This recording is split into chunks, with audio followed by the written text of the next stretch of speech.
বন্ধুরা জানিয়ে দেবো এই মুহূর্তের আবহাওয়ার কিছু গুরুত্বপূর্ণ আপডেট। তো ঝটপট কমেন্ট করে জানিয়ে দিন আপনি কোন এলাকা থেকে ভিডিওটি দেখছেন এবং অতি অবশ্যই ভিডিওতে একটি লাইক দিয়ে দিন। তো বন্ধুরা আমরা যদি আকাশে মেঘের দিকে তাকাই তাতে করে দেখতে পাচ্ছি যেটা যে আকাশে কিন্তু মেঘ রয়েছে। শুধুমাত্র পশ্চিমবঙ্গের উত্তরবঙ্গটা বাংলাদেশের উত্তরবঙ্গের কিছুটা অংশ বাদ দিলে বাকি পুরো অংশেই কিন্তু মেঘ রয়েছে। তবে বৃষ্টি হওয়ার পক্ষে উপযুক্ত মেঘ নেই। তবে বঙ্গোপসাগর জুড়ে কিন্তু নিম্নচাপের যে প্রভাব ছিল সেই নিম্নচাপের প্রভাব কাজ করছে এবং বঙ্গোপসাগরের উপরে কিন্তু বৃষ্টিপাত চলছে এই মুহূর্তে সেটাই কিন্তু দেখা যাচ্ছে। আমরা দেখে নেব যে কোথায় কীরকম বৃষ্টিপাত হওয়ার সম্ভাবনা রয়েছে। আমরা ঠিক আস্তে, আস্তে যদি একটু এগিয়ে যাই তাতে করে দেখতে পাবো যে বৃষ্টিপাতটা কোথায় কীরকম রয়েছে। তবে দেখা যাচ্ছে যে নিম্নচাপটা কিন্তু আস্তে, আস্তে পশ্চিমবঙ্গ এবং বাংলাদেশের উপর প্রভাব বিস্তার করেছে। তাই আমরা একটু ১ম এ নজর রাখছি নিম্নচাপের দিকে, তারপর নিম্নচাপের পরে আমরা চলে আসবো বৃষ্টি হওয়ার সম্ভাবনার দিকে। দেখুন আমরা যদি একটু নিম্নচাপের দিকে নজর রাখি তাতে করে দেখা যাচ্ছে যে বাংলাদেশের তিনকোনা আইল্যান্ড দিয়ে কিন্তু প্রবেশ করেছে নিম্নচাপটা এবং সেখানে মোটামুটি সমুদ্রের উপরে ঝড়ের গতিবেগ ৪৪ থেকে ৪৫ কিলোমিটার, অর্থাৎ ভূপৃষ্ঠের উপরে খুব একটা ঝড়ের গতিবেগ নেই। তবে পশ্চিমবঙ্গ এবং বাংলাদেশে প্রবেশ করেছে মোটামুটিভাবে নিম্নচাপটা হালকা-ফুলকা হবে সেরকমই কিন্তু দেখা যাচ্ছে। আমরা যদি একটু এগিয়ে যাই এবং দেখার চেষ্টা করি, তাতে করে দেখা যাচ্ছে যে আজকে কিন্তু নিম্নচাপের প্রভাব পশ্চিমবঙ্গের দিক থেকে এবং বাংলাদেশের দিক থেকে হালকা-ফুলকাভাবে থাকবে। মারাত্মক প্রভাব কিন্তু থাকবে না। কারণ বেশিরভাগটাই বঙ্গোপসাগরে থেকে যাচ্ছে, খুব একটা প্রভাব পড়ছে না। তো বৃষ্টি হওয়ার সম্ভাবনার দিকে তাকাবো, কিরকম করে বৃষ্টি হওয়ার সম্ভাবনা রয়েছে। তবে আমরা দেখছি যে মোটামুটিভাবে নিম্নচাপের প্রভাব কয়েকটা দিন থাকবে। তার প্রভাবে কিন্তু বেশ কয়েকটা জায়গাতে পশ্চিমবঙ্গ এবং বাংলাদেশের বেশ কয়েকটা এলাকাতে বিশেষ করে সমুদ্র উপকূলবর্তী এলাকার দিক থেকে বৃষ্টি হওয়ার একটা সম্ভাবনা কিন্তু থেকেই যাচ্ছে। আমরা তাকাবো একটু বৃষ্টি হওয়ার সম্ভাবনার দিকে। আমরা যদি বৃষ্টি হওয়ার সম্ভাবনার দিকে তাকাই, তাতে করে দেখা যাচ্ছে আজকে সকালের দিকে বৃষ্টি হওয়ার সম্ভাবনা কিন্তু রয়েছে ১০টার দিক করে। বাংলাদেশের সিলেটের দিকে যদি আমরা তাকাই, সিলেটে কিন্তু ব্যাপক পরিমাণে বৃষ্টিপাতের সম্ভাবনা রয়েছে। বিশেষ করে পরাঞ্চকের দিক থেকে যদি আমরা তাকাই, সেখানে কিন্তু ব্যাপক পরিমাণে বৃষ্টিপাতের সম্ভাবনা রয়েছে। এছাড়াও কিন্তু বনিয়াগঞ্জের দিক থেকে ব্যাপক পরিমাণে বৃষ্টিপাতের সম্ভাবনা রয়েছে। আমরা একটু এগিয়ে যাবো এবং দেখে নেবো যে আর কোথায় কীরকম সম্ভাবনা রয়েছে। পশ্চিমবঙ্গের দিক থেকে আমরা কিন্তু খুব একটা বৃষ্টিপাতের সম্ভাবনা পাচ্ছি না সকালের দিকে।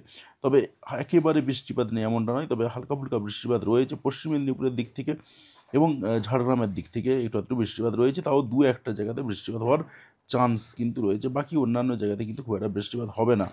আমরা দেখে নেব যে আর কি সম্ভাবনা রয়েছে। পাশাপাশি ত্রিপুরাতে ছিটেফোঁটা বৃষ্টিপাত হওয়ার চান্স কিন্তু দেখা যাচ্ছে। তবে সিলেটে কিন্তু আজকে বৃষ্টিপাতটা বেশ ভালো মাত্রায় হবে এবং ১টার পরে কিন্তু আমরা দেখতে পাচ্ছি যে বাংলাদেশের আ খুলনা ডিভিশন, বরিশাল ডিভিশনের কিছু অংশে এবং মেহেরপুরের দিক থেকে ভালো মাত্রায় বৃষ্টিপাতের চান্স রয়েছে। তবে ২-১ টা জায়গাতে সামান্য পরিমাণে বৃষ্টিপাত হবে। সেটা কিছু জায়গাতে ১০ থেকে ১২ মিলিমিটার পর্যন্ত বৃষ্টিপাতের সম্ভাবনা রয়েছে। পশ্চিমবঙ্গে, দক্ষিণবঙ্গে যদি আমরা চলে যাই, সেখানে কিন্তু দেখা যাচ্ছে পূর্ব বর্ধমানের দিকে, হুগলির আরামবাগের দিক থেকে, চন্দননগরের দিক থেকে বৃষ্টিপাতের সম্ভাবনা রয়েছে। পাশাপাশি আমরা এদিকে পাচ্ছি বনগাঁর দিক থেকেও বৃষ্টিপাতের সম্ভাবনা পাচ্ছি এবং কৃষ্ণনগরের দিক থেকে বৃষ্টিপাতের সম্ভাবনা পাচ্ছি। কয়েকটা জায়গাতে কিন্তু টুকটাক বৃষ্টিপাত হবে সেরকমই দেখা যাচ্ছে। বিশেষ করে কৃষ্ণনগরের দিক থেকে সম্ভাবনা ভালো রয়েছে, চাপড়ার দিক থেকেও সম্ভাবনা ভালো মাত্রায় রয়েছে। বাকি অন্যান্য অংশে খুব একটা কিন্তু বৃষ্টিপাতের সম্ভাবনা দেখতে পাওয়া যাচ্ছে না। পূর্ব বর্ধমানের ২-১ টা জায়গাতে বৃষ্টিপাতের সম্ভাবনা দেখা যাচ্ছে। আমরা দেখে নেব যে আর কোথায় কীরকম সম্ভাবনা তৈরি হচ্ছে। আমরা দেখতে পাচ্ছি যে উত্তরবঙ্গেও হালকা-ফুলকা বৃষ্টিপাত রয়েছে। মারাত্মক বৃষ্টিপাত কিন্তু সেভাবে দেখা যাচ্ছে না।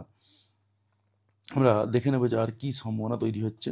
যদি আরেকটু এগিয়ে যাই এবং দেখার চেষ্টা করি, তাতে করে দেখা যাচ্ছে পশ্চিমবঙ্গে, দক্ষিণবঙ্গে এবং বাংলাদেশের দক্ষিণবঙ্গে আজকে বেশ কয়েকটা জায়গাতে বৃষ্টিপাতের চান্স রয়েছে এবং সন্ধ্যে ৬টার দিক করে কিন্তু আজকে পশ্চিমবঙ্গে, দক্ষিণবঙ্গের বেশ কয়েকটা জেলাতে ব্যাপক পরিমাণে বৃষ্টিপাতের সম্ভাবনা রয়েছে। তার মধ্যে রয়েছে এদিকে জয়নগরের দিক থেকে, তমলুকের দিক থেকে, কোলাঘাট, বালিচক, খড়গপুর এই সমস্ত এলাকাতে কিন্তু ব্যাপক পরিমাণে বৃষ্টিপাত রয়েছে। বিশেষ করে ডায়মন্ড হারবার, জয়নগর এই সমস্ত এলাকা, আ উম কেয়াতলার দিক থেকে ব্যাপক পরিমাণে বৃষ্টিপাতের সম্ভাবনা আমরা পাচ্ছি। এছাড়াও কিন্তু গোসাবার দিক থেকেও বৃষ্টিপাতের সম্ভাবনা রয়েছে, কুমিরমারির দিক থেকে বৃষ্টিপাতের সম্ভাবনা রয়েছে।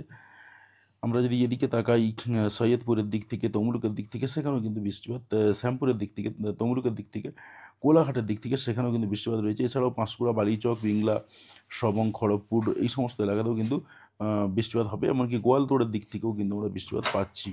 মোটামুটিভাবে সেখানেও সম্ভাবনা দেখতে পাওয়া যাচ্ছে বৃষ্টিপাতের। এছাড়াও কিন্তু সম্ভাবনা রয়েছে ঝাড়গ্রামের দিক থেকে একটু আধটু বৃষ্টিপাতের সম্ভাবনা দেখতে পাওয়া যাচ্ছে।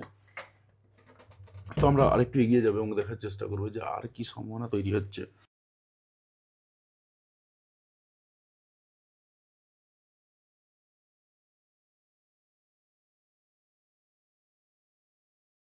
তবে উত্তরবঙ্গে কিন্তু মারাত্মক বৃষ্টিপাত আমরা পাচ্ছি না সেভাবে, অর্থাৎ উত্তরবঙ্গে বৃষ্টিপাতটা অনেকটাই কমে গেছে। পশ্চিমবঙ্গে, দক্ষিণবঙ্গে বৃষ্টিপাতটা চলতে থাকবে সেরকমই কিন্তু দেখা যাচ্ছে। আমরা আরেকটু এগিয়ে যাবো এবং দেখবো যে আর কি সম্ভাবনা তৈরি হয়েছে। দেখুন দুটোর দিক করে আমরা এগিয়ে এসেছি। দুটোর দিক করেও কিন্তু পরিস্থিতি দেখতে পাওয়া যাচ্ছে মোটামুটিভাবে আস্তে, আস্তে কমে যাবে, অতটা বৃষ্টিপাতের চান্স নেই। এবং 19 তারিখে আমরা দেখতে পাচ্ছি যেটা মোটামুটিভাবে ২-১টা জায়গাতে বৃষ্টিপাতেরই সম্ভাবনা রয়েছে। সব জায়গাতে বৃষ্টিপাত হবে না। তো এবং আমরা 19 তারিখেও দেখতে পাচ্ছি যেটা যে মোটামুটি দুটোর পরে, পরেই বৃষ্টিপাতের সম্ভাবনা রয়েছে পশ্চিমবঙ্গে, দক্ষিণবঙ্গে, বাংলাদেশের দক্ষিণবঙ্গের দিক থেকে। এবং পরপর মোটামুটিভাবে কয়েকটা দিন ২০ তারিখ পর্যন্ত, ২১ তারিখ পর্যন্ত বৃষ্টিপাতের চান্স কিন্তু একটা থেকে যাচ্ছে। ২১ তারিখের দিকে যদি আমরা তাকাই সেখানেও কিন্তু বৃষ্টিপাত রয়েছে এবং তার পরেও কিন্তু বৃষ্টিপাত দেখা যাচ্ছে ভালো মাত্রাতেই। তবে বৃষ্টিপাতের পরিমাণটা আবার ২৩ তারিখ থেকে আবারও মোটামুটিভাবে বৃষ্টিপাত থাকবে দেখা যাচ্ছে। তবে বৃষ্টিপাত যে মারাত্মক রয়েছে এমনটা কিন্তু বলব না। মোটামুটিভাবে মাঝে মধ্যে ২-১টা জায়গাতে ব্যাপক পরিমাণে বৃষ্টিপাত রয়েছে। তার পরে মোটামুটিভাবে যেমন বৃষ্টিপাত চলছিল সেরকমই চলবে। ২৭ তারিখের পর থেকে বা ২৫ তারিখের পর থেকেই আমরা দেখতে পাচ্ছি বৃষ্টিপাতটা অনেকটা কমে যাচ্ছে। ২৫ তারিখে যদিও বা হচ্ছে একটু আধটু, ২৬ তারিখ থেকে বা ২৫ তারিখের সকাল থেকে কিন্তু একেবারেই বৃষ্টিপাতটা অনেকটাই কমে যাচ্ছে।